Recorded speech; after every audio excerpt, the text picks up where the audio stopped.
Babel का मीनार, बच्चों की बाइबल कहानी। उत्पत्ति 11 के 1 से 9 के आधार पर। बच्चों, क्या तुमने कभी सोचा है कि दुनिया में इतनी अलग अलग भाषाएं कैसे आईं? बहुत समय पहले जब सारी धरती पर सिर्फ एक ही भाषा बोली जाती थी, तब लोग एक साथ रहते और काम करते थे। वे एक बहुत बड़ा शहर बना रहे थे और सोचा, चलो एक ऊंची मीनार बनाएं जो आसमान तक पहुंचे। इससे हम मशहूर हो जाएंगे और हमेशा एक साथ रहेंगे। लोग बड़े जोश से काम करने लगे। ईंटें बनाई गईं, मिट्टी गूंथी गई और मीनार धीरे धीरे ऊंची होती गई।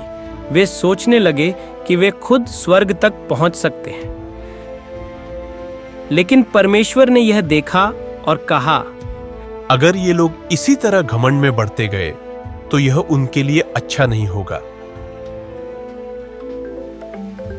फिर अचानक एक दिन जब मजदूरों ने एक दूसरे से बात करनी चाही, तो कुछ अजीब हुआ।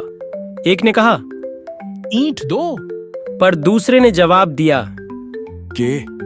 और तीसरे ने कहा, तो पिज़्ज़ा। उनकी भाषा बदल गई थी। अब कोई किसी को समझ नहीं पा रहा था। एक ने हंसकर कहा, अरे तुम क्या बोल रहे हो? दूसरा नाराज हो गया। मुझे नहीं समझ आ रहा। जल्द ही काम रुक गया। मजदूर बहस करने लगे, कुछ परेशान हो गए और कुछ चले गए। मीनार अधूरी रह गई। इसके बाद लोग अलग अलग दिशाओं में चले गए, अपने अपने समूहों में, और नई नई भाषाएं जन्मी। यह स्थान बाबेल कहलाया, क्योंकि वहीं परमेश्वर ने उनकी भाषा को बदल दिया था।